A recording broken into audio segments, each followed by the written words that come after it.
I hope this video and compilation of information will help you understand more about something that took place in Mebane, North Carolina this weekend. The story of Odell and Joe Thompson by Dr. Iris Thompson Chapman is a great way to get to know this process, these people better. Odell and Joe Thompson were born into a family of talented string band musicians. Without much formal education, they mastered the musical techniques passed down by their uncles and fathers, Walter and John Arch, respectively.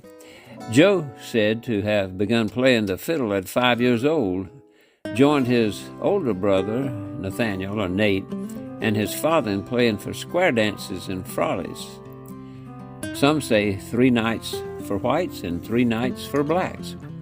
By the 1930s and 40s, Odell had joined Joe and his brother Nate, both Odell and Nate on the banjo and Joe on the fiddle, performing as a traditional fiddle and banjo ensemble for various social events. This ensemble continued until Joe said it was time to go to war. He was assigned to the 61st Engineer Battalion in World War II. Returning from the war on Thanksgiving Day in 1945, Joe discovered that string band music was waning, and it wouldn't be until the 1970s that he would play again. During the hiatus, Joe worked at the White Factory and Odell at Kingsdown Mattress Company, both in Mebane. In 1973, Kip Lornell, a student musicologist at Greensboro College, found Joe and Odell and encouraged them to dust off their fiddle and banjo and begin playing again.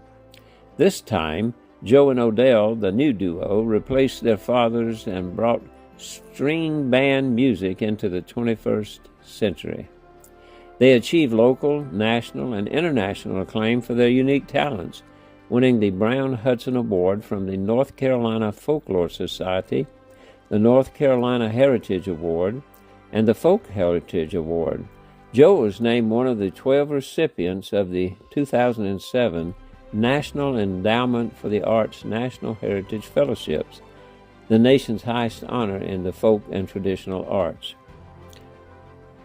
Odell and Joe played all over the United States, even at Carnegie Hall and internationally in Sydney, Australia.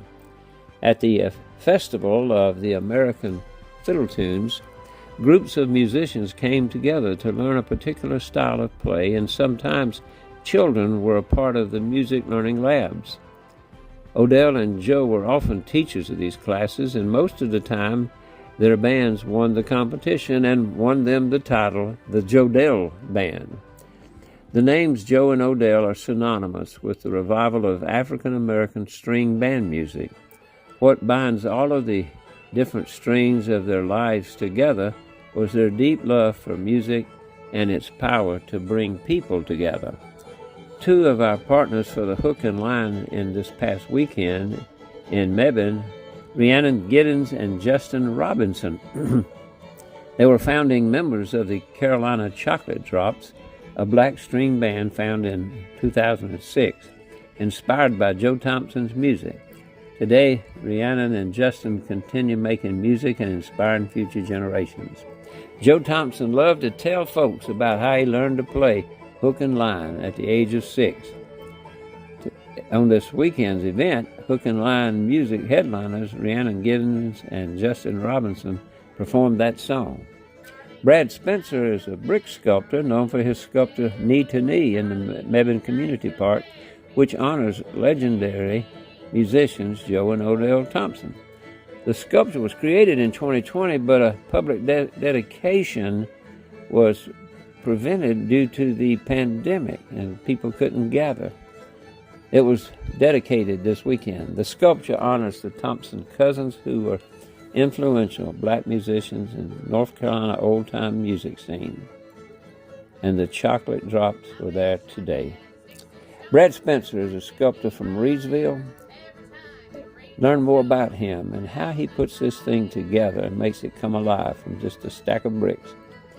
He specializes in creating public art to honor community history and figures, and he's done a great job with this particular creation in Mebane, North Carolina.